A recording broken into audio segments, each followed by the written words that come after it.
Alright, so I'm right about at the halfway point now.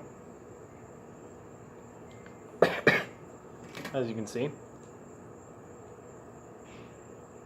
I'll compare it to the, this is a cigar I'm going to be reviewing next.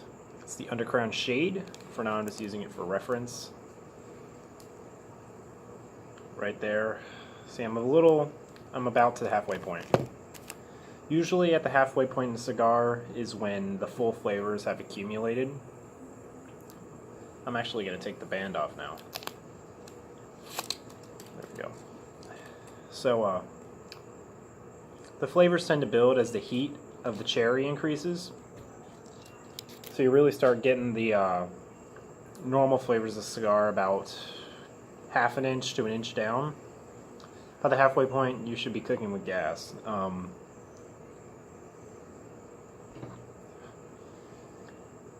It's not a bad cigar. It's a little peppery. Some people like the pepper, and if you like pepper, this is just the right amount of pepper to fulfill your fantasy, but I'm not a big pepper fan. I've had a barber pole recently, which is where they have a cigar that has two types of leaves interwound, so it looks like a barber pole. I'll review one of those at some point. And that one was really smooth. It had no pepper flavor. It was amazing. That was probably the best cigar I'd ever smoked. I got it in Key West. I don't know if this deserves the 90 out of 100 or whatever it was rating.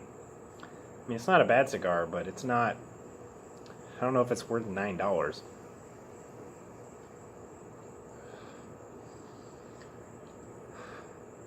It's a little strong. It's stronger than what the wrapper would lead you to believe. Normally, Connecticut wrappers are pretty light. I've had some Cameroon wrappers, which is like one shade darker than this, and some of those have been lighter than this.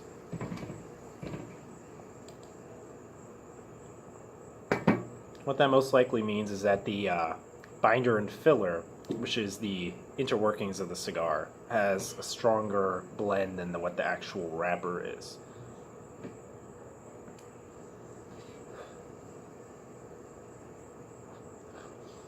Getting a real peppery aftertaste.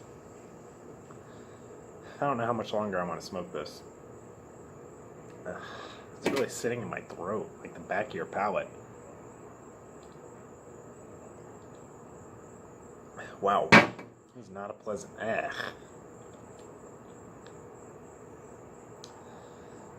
The tea sort of dampens the pepper a little bit.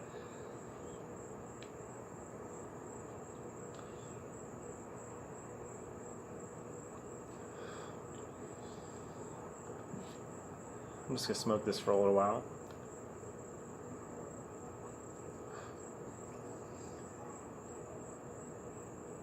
Alright.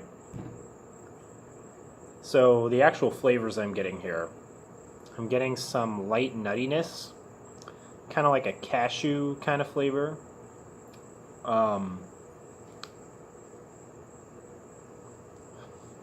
Other than that, it's like straight tobacco flavors with the pepper in the back.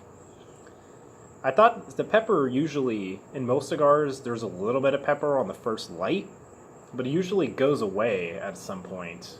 Well, not all the way, depending on what it is, but it usually isn't as strong once you get halfway through, but it's still there.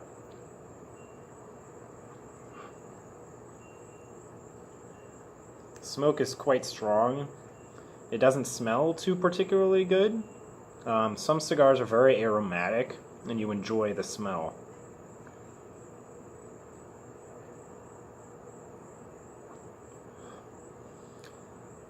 So I think while I'm smoking this, I'll give you all a little information about what I'm going to be doing here soon. The next cigar I'm going to review is the Underground Shade. This is a stick by the Drew Estate. Is a Connecticut wrapper. I'll get into the inner workings of it in that actual review. The other one I'm planning on doing, which I'm very excited about, is the Tatiana flavored cigars, which I've had the honey flavor, which is extremely good, and this one is the vanilla, which it smells amazing. It smells like vanilla, as you'd expect.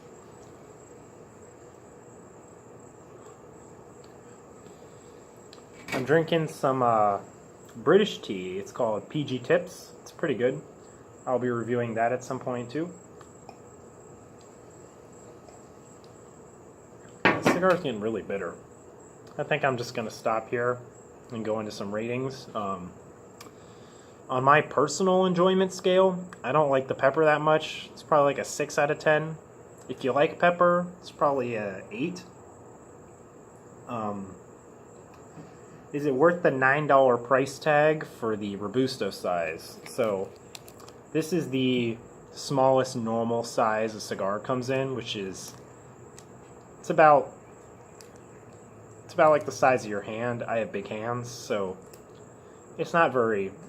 It's the smallest size. So normally longer, thicker cigars are more expensive, obviously.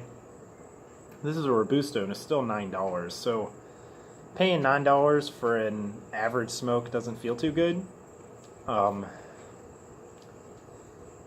That's really all I can say about it. It's about a 6 out of 10. Hopefully the next one I do will be a little bit better. So this was the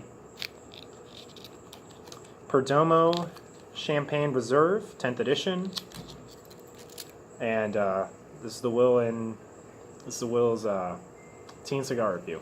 See y'all later.